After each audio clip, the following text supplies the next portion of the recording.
절기상 예수님의 세례 주일이라고 불리우는 주일입니다. 그러니까 얼마 전에 성탄절 지났고 예수님의 생애를 따라가는 기독교 절기입니다. 그래서 예수님 세례 받으신 것을 기억하는 절기입니다. 예수님께서 세례 받으신 것을 기억하고 기념한다 하여 씻는다 하는 수세주일이라고 부르기도 합니다. 그래서 보통 마태복음 3장에 예수님 세례 받으시는 장면을 읽으며 묵상하기도 합니다.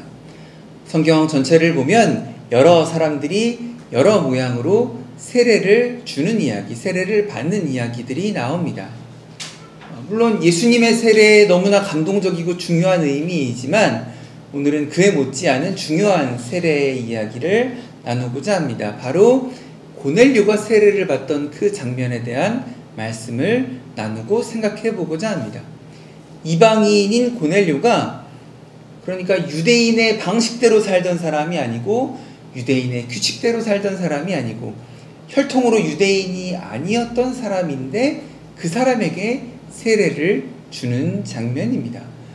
당시에 예수님을 따르던 사람들, 아니 예수님을 따르던 유대인들, 오래전부터 하나님을 믿어왔던 사람들이 이제 예수님, 이분이 예언되었던 바로 그 메시아이시구나, 기름 부음 받은 자구나.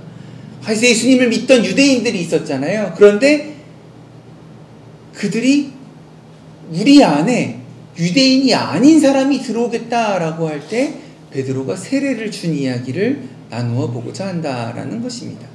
성경에는 놀라운 사건, 사고, 이야기들이 많이 있는데 이렇게 베드로와 고넬료가 만나서 세례를 주는 장면은 너무나 놀라운 말씀이라고 생각합니다. 그때 베드로가 무슨 말을 했는가? 또 우리가 어떤 교훈을 얻을 수 있는가? 한번 따라해 주시겠습니다. 증인에게 나타나셨습니다. 증인에게 나타나셨습니다. 이 제목으로 한번 말씀의 은혜를 나누도록 하겠습니다. 첫 번째는 한번 따라해 주십시오. 성령님은 차별이 없습니다. 한 번 더, 성령님은 차별이 없습니다. 그래서 오늘 사도행전 10장 34절 다 같이 한번 큰 소리로 읽어보겠습니다. 베드로가 입을 열어 말하되 내가 참으로 하나님은 사람의 외모를 보지 아니하시고, 하나님은 사람의 외모를 보지 아니하신다. 외형을 보지 아니하신다. 삼위일체 하나님은 유대인이라는 그 혈통의 육신의 의미에 가둬진 분이 아니라는 겁니다. 유대교라는 민족이라는 나라라는 제약 안에 하나님을 가둘 수 없습니다. 하나님은 뛰어넘으시는 분입니다. 외형을 뛰어넘으시는 분이라는 거예요. 유대인들은 어떻습니까? 자신들의 신앙 체계 안에 갇혀 있었던 거예요. 메시아가 나중에 오시면, 그리스도라는 분이 오시면 우리만 구원하실 거다라고 생각했어요. 혈통으로 우리 유대인들만 구원하실 거다. 회당에 와서 말씀 보는 우리만 구원하실 거다. 유대교를 믿는 우리만 구원하실 거다. 우리를 위해서만 오실 거다라고 생각을 하고 있었어요. 그런데 베드로가, 사도 베드로가 이방인을 찾아갔다라는 거예요. 그리고 복음을 전했다라는 겁니다. 그리고 구약시대 어땠습니까? 성령께서 바람처럼 영으로 임하셨던 것처럼 베드로가 이방인에게 세례를 주자 성령께서 임하시는 것을 보게 된다라는 것입니다. 오늘날 우리에게도 적용할 말씀이 아니겠습니까? 늘 말씀드리지만 자꾸 이 기독교 교회는 벽을 쌓으려고 합니다. 그러면서 우리가 견고하다, 튼튼하다, 부흥하고 있다라고 만족을 하려고 합니다. 자꾸 율법을 만들려고 합니다. 교회가 오래될수록 자꾸 율법을 만듭니다. 김장할 때 고춧가루 어디 거 사와야지, 소금 어디 거 사와야지, 새우젓 넣어야지, 젓갈 넣지 말아야지, 배 갈아 넣어야지, 이런 거 안 지킨다고 큰 싸움이 납니다. 왜 자꾸 규칙을 만들고 율법을 만들고, 우리 교회에 다니려면 이런 거 잘해야지, 교회 다니려면 이런 거 해야지, 무엇보다 신앙의 기본은 이거지 라고 하는 말들이 자꾸 입에 붙게 된다라는 거예요. 신앙생활을 이제 막 시작하는 사람들에게도 짐이 될 수 있고요. 또 신앙생활을 오래 해왔다 하더라도 자꾸 이런 것들을 끌고 신앙생활을 하다 보니까 지친다라는 마음, 교회 한 몇 달 쉬고 싶다라는 마음이 들게 만들어진다라는 거예요. 자꾸 담을 쌓으려고 하니까. 우리는 담을 쌓는 사람들이 아니라 하나님의 관심에 대해 좀 더 주목을 해야 되지 않겠습니까? 하나님의 관심. 하나님은 무엇에도 관심이 있으신가? 야, 교회에 오려면 이런 거 해야 돼, 이런 거 지켜야 돼, 이런 거 지켜야 돼 라고 해서 자꾸 문턱을 만드는 것을 하나님 관심이 있으신가?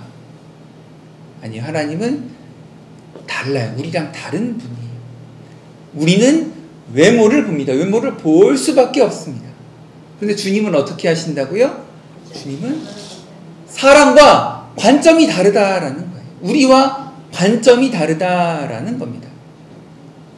하나님께서 무엇을 중요하게 생각하시는지 집중하실 수 있는 저와 여러분 되셨으면 좋겠습니다. 하나님 무엇에 집중하고 계십니까? 성경 말씀, 우리가 아직 죄인 되었을 때 우리를 사랑하시고 구원하시는 주님, 그 주님의 관심에 대해 우리가 귀를 기울이고 집중해야 된다라는 것입니다. 주님의 관심, 우리 복음에 있어서 가장 중요한 특징이 무엇입니까? 베드로는 아마 이 자리에서 화평의 복음을 강조하고 싶었던 것 같습니다. 복음이 사람을 살리는 구원의 복음일 수 있습니다. 어떤 사람들은 영생에 대해 복음을 막 가치를 생각하고 묵상할 수도 있지요. 그런데 베드로는 이 복음이라고 생각할 때 아마 화평에 대해서 좀 더 무게감을 주었던 것 같습니다. 사람이 사람을 화평케 하는 것. 또 우리가 땅 디디고 사는 이 지구를 화평케 하고 이 지구와 사이좋게 사는 것. 우리는 청지기의 사명을 가지고 살아가야 한다라는 것입니다. 우리 지난 5년 동안 겪지 않았습니까? 우리가 청지기의 사명을 갖는 게 아니라 이 지구 자원 다 빨아쓰고 막 마음대로 공기 더럽히고 마음대로 막 짐승들 교배해서 먹고, 그러다가 지난 5년 동안 우리는 너무나 어마어마한 이 전염병 때문에 고통당하는 일을 겪게 되었습니다. 지구와도 우리 사이좋게 지내야 돼요. 화평스럽게 지내야 돼요. 화평을 누려야 해요. 우리는 청지기로서 이 땅을 잘 생육하고 번성하고 다스리는 사명을 갖고 있는 사람들이라는 것입니다. 주님께서는 차별 없이 우리를 사랑하고 우리가 그것들을 잘 다스리는 청지기의 사명을 가지고 있다라는 것을, 그 은혜를 마음에 깊이 새기셨으면 좋겠습니다. 주님은 아직 죄인 되었던 우리를 사랑하시고 우리를 구원하시는 데 관심을 가져주셨다라는 것입니다. 우리 또한 누군가 당신은 죄인입니다라고 정죄하는 데 힘쓰는 것이 아니라 그를 사랑하고 그가 예수 그리스도의 은혜 가운데로 인도함 받도록 마음을 써야 하는 것이, 차별 없는 은혜를 우리의 마음에 담아두는 것이 너무나 큰 우리의 사명이 아닌가, 저의 은혜를 나누고자 합니다. 두 번째 말씀의 은혜가 있습니다. 한번 따라해 주십시오. 온 몸과 온 마음을 살피십니다.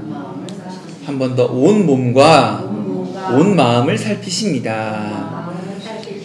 하나님은 예수님에게 성령님을 부어주셨어요. 능력을 부어주셨어요. 어떻게? 기름 붓듯이. 38절 말씀 한번 큰 소리로 읽어주시기 바랍니다. 하나님이 나사로 예수에게 성령과 능력을 기름 붓듯 하셨으며 그가 두루 다니시며 선한 일을 행하시고 마귀에게 물린 모든 사람을 고치셨으니 이는 하나님이 함께 하셨습니다. 하나님이 함께 하셔서 성령과 그 능력을 기름 붓듯이 부음받아서 지상에서 사역을 하셨다라는 겁니다. 베드로가 지금 우리 베드로의 이 전하는 설교를 계속 듣고 있는 겁니다. 베드로가 고넬료에게 전하는 설교의 말씀을 계속 듣고 있는 거예요. 베드로는 예수님이 여러 곳을 다니시면서 선한 일을 행하시는 동시에 마귀의 지배 아래 놓였던 사람을 풀어주었다라고 가르쳐주고 선포하는 거예요. 마귀의 영향력 아래에 있던 자들, 그러니까 야, 너는 마귀가 마음만 사로잡고 있구나, 넌 괜찮아, 우리는 몸이 중요해, 그런 것도 아니고요. 야, 마귀가 너의 육신을 사로잡고 있구나, 근데 우리는 영혼만 구원받으면 되니까 괜찮아, 내가 신경 안 쓸게, 베드로가 그렇게 했다고요? 그렇게 예수님이 그렇게 했다고 가르칩니까? 아니에요. 예수님은 몸과 마음이 그 마귀에게 사로잡힌 자들, 영향력 아래에 있는 자들을 그들의 그 고통에 관심 가지셨다라는 거예요. 몸이든 마음이든 정신이든 생각이든 마귀의 영향력 아래 고통받고 있다면 그것을 자유케 하는데 예수님은 관심 가졌다라고 베드로가 오늘 설교 말씀으로 가르쳐주고 있는 거예요. 예수님의 선한 일이 노임을 받게 해준다라는 거예요. 마귀로 인한 정신적인 병, 육체적인 병, 생각의 병으로부터 놓아준다라는 거예요. 이 시간 혹시 내가 불편함을 겪는 것이 있습니까? 내가 자꾸 그렇게 생각하면 안 되는데 자꾸 내 생각의 길이 미워하는 쪽으로 가고 불편한 쪽으로 가고 걱정하는 쪽으로 가고 근심하는 쪽으로 가고 미워하고 원망하는 쪽으로 가는 그 마음이 있다면 하나님 거기서 자유케 되기를 원하신다라는 거예요. 그 영향력 아래에서 벗어나기를 원한다라는 거예요. 육신 가운데 어려움이 있습니까? 고통이 있습니까? 병원 치료 때문에 마음에 걱정이 있습니까? 하나님 그 의사의 눈을 밝혀달라고 기도합시다. 하나님 그 의사에게 지혜를 주시고 그 의사의 마음이 착하고 명석하게 이 일들을 처리하게 해달라고 기도하는 우리가 되었으면 좋겠습니다. 예수님은 그 육신과 마음과 생각과 정신과 우리의 온 몸을 온전한 나에 대해서 관심을 가지셨다라는 거예요. 온전한 나.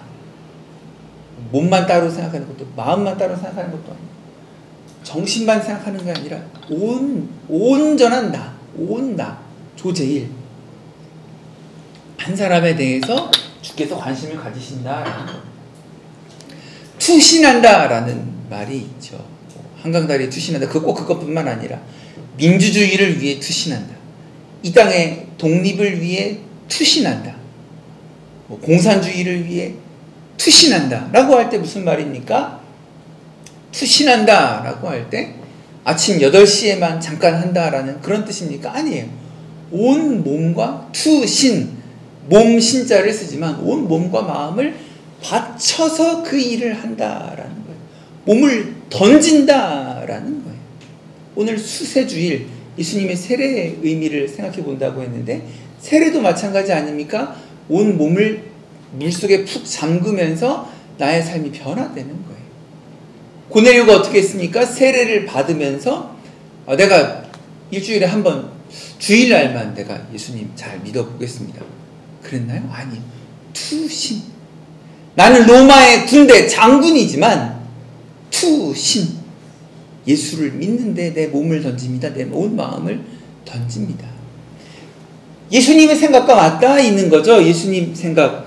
사도행전 우리 10장 38절에 읽은 것처럼 온 몸과 마음에 그 있었던 눌린 자의 마귀의 영향력 아래 있었던 그 모든 눌린 자의 자유케 하셨던 것처럼 고넬료도 온 몸과 마음을 주님 앞에 던지는 투신하는 이 투신의 세례를 받았다라는 것입니다. 온 몸과 마음을 나의 온 몸과 마음을 사랑하시는 주님 앞에 감사하시기 바랍니다. 그 은혜로 마음이 강해지고 온 몸이 더욱더 굳건하여지시기를 주님의 이름으로 축복합니다. 세 번째 말씀의 은혜가 있습니다. 한번 따라해 주십시오. 예수님은 재판장이십니다. 한 번 더 예수님은 재판장이십니다. 베드로는 설교를 통해서 예수님이 우리의 구원을 이루시는 분이다 라고 말을 합니다. 곧 이어서 하나님께서 살아있는 사람과 죽은 사람의 재판장으로 예수님을 세우셨다라고 계속 설교를 통해 강조합니다. 42절 한번 큰 소리로 읽어보겠습니다. 우리에게 명하사 백성에게 전도하되 하나님이 살아있는 자와 죽은 자의 재판장으로 정하신 자가 곧 이 사람인 것을 증언하게 하셨고 나사렛 예수가 재판장이 된다라는 거예요. 재판장이 된다. 예수님은 지상에서 우리의 구원을 위해 이미 십자가에서 목숨까지 내어주시며 우리의 구원을 이루시고 승천하시고 성령님을 보내주셨어요. 우리에게 구원의 기회를 허락하신 것입니다. 뿐만 아니라 거기서 끝나는 것이 아니라 재림하신다는 거예요. 다시 오셔서 우리를 심판하실 분이라는 겁니다. 그래서 어떻게 합니까? 그의 힘을 힘입어서 죄사함을 받아야 합니다. 43절 큰 소리를 읽겠습니다. 그에 대하여 모든 선지자도 증언하되 그를 믿는 사람들이 다 그의 이름을 힘입어 죄사함을 받는다 하였느니라. 아멘. 예수님을 통하여서 죄사함을 받아야 한다라는 것입니다. 예수님의 이름을 힘입어 구원에 이른다라는 거예요. 예수님의 이름을 통한다라는 말은 그의 이름으로 죄사함을 받는다라는 것을 의미합니다. 여러분, 죄는 심각한 겁니다. 죄의 문제는 심각한 일입니다. 이건 우리 힘으로 도저히 해결할 수 없는 거예요. 내가 뭐 손가락을 자른다고, 내가 뭐 말로 죄를 짓, 혓바닥을 자른다고, 아니, 생각으로 또 죄를 짓습니다. 죄의 문제는 내 힘으로 해결을 할 수가 없어요. 죄의 문제가 주님을 통해서 구원에 이르게 된다라는 것입니다. 그런데 어떻게 합니까? 주님께서 먼저 손 내밀어 주신다라는 거예요. 재판장이신 주님께서 손을 내밀어 주신다는 거예요. 그래서 베드로가 전한 것처럼 화평할 수 있다라는 거예요. 우리는 감히 기대할 수 없을 정도의 은혜입니다. 하나님이 아들을 통해 우리의 죄 문제를 해결해 주셨다는 거예요. 그래서 그렇게 우리 인간도 하나님과 화해의 관계로 나아갈 수 있다라는 것입니다. 죄의 문제는 그 심각한 것, 나의 아무 어떤 힘으로도 그 죄의 문제를 건너갈 수 없지만 하나님이 아들을 보내서 우리의 죄의 문제를 해결해 주셨다. 여러분, 사과를 깎을 때 어떻게 합니까? 사과를 칼로 어떻게 하면 한번 탁 치죠. 얘를 기절시키려고 한번 탁 치고 그 다음에 칼을 대서 깎게 되죠. 주사를 놓을 때도 어떻게 합니까? 한번 탁 치고 주사바늘 들어갑니다. 한번 탁 치고 놓게 됩니다. 예수님께서 이 땅에 한번 오셔서 우리 십자가로 우리에게 구원을 주셨다. 그 다음에 어떻게 됩니까? 거기서 끝나는 게 아니라 그 다음에 이제 주사바늘이 들어올 겁니다. 주사바늘이 들어와서 심판할 겁니다. 사과 껍데기를 깎아버릴 겁니다. 껍데기를 깎아버릴 건데 그 안에 나오는 게 무엇이겠냐라는 겁니다. 여러분, 맛있는 사과로 발견되시겠습니까? 아니면 썩어 문드러져 죄 가운데 빠져 예수님을 거부한, 타협하지 않는 그 모습으로 껍질이 깎여버리시겠습니까? 심판할 때 어떻게 하시겠습니까? 주사바늘이 들어왔는데 아이고 나는 이런 거 처음인데, 이런 거 모르는데 하고 제 심판의 자리에서 죽음으로 가시겠습니까? 아니면 주사바늘로 생명을 얻으시겠습니까? 우린 누구나 다 심판을 받게 됩니다. 그 심판의 자리에서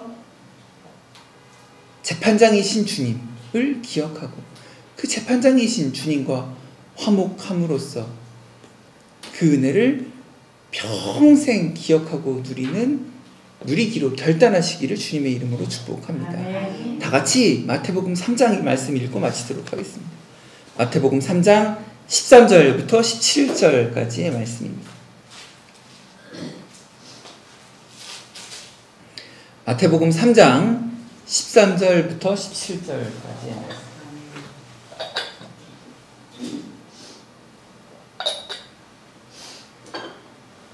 다 같이 마태복음 3장 13절부터 읽겠습니다. 이때 예수께서 갈릴리로부터 요단강에 이르러 요한에게 세례를 받으려 하시니 요한이 말려 이르되 내가 당신에게 세례를 받아야 할 터인데 당신이 내게로 오시나이까? 예수께서 대답하여 이르시되 이제 허락하라. 우리가 이와 같이 하여 모든 의를 이루는 것이 합당하니라 하시니 이에 요한이 허락하는지라. 예수께서 세례를 받으시고 곧 물에서 올라오실 때 하늘이 열리고 하나님의 성령이 비둘기같이 내려 자기 위에 임하심을 보더니 하늘로부터 소리가 있어 말씀하시되 이는 내 사랑하는 아들이요 내 기뻐하는 자라 하시니라.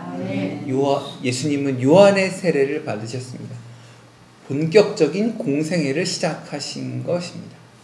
오늘 우리가 본문 말씀의 사도행전을 읽지는 않았지만 10장 47절 48절에 베드로도 고넬료에게 세례를 베푸는 장면이 나옵니다. 그리고 성령의 역사하심이 일어나는 것입니다.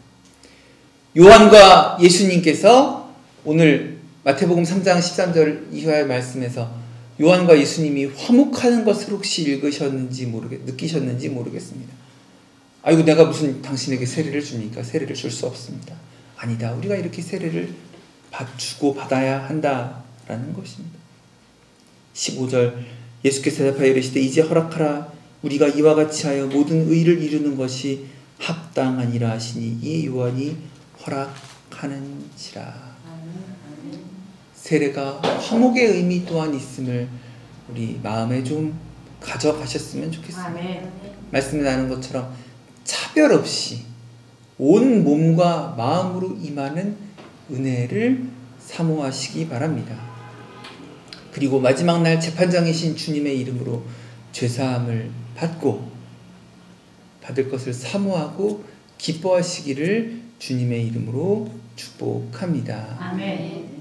그 증인에게 나타나셨다는 것을 여러분 기억하십시오. 우리는 이 이야기를 전해야 될 사람입니다. 우리는 오늘 우리가 사도행전 10장 말씀에 이것을 41절 택하신 증인 곧 부활하신 그를 모시고 음식을 먹은 우리에게 알려주신 것이다 라고 합니다. 우리는 증인이라는 거예요.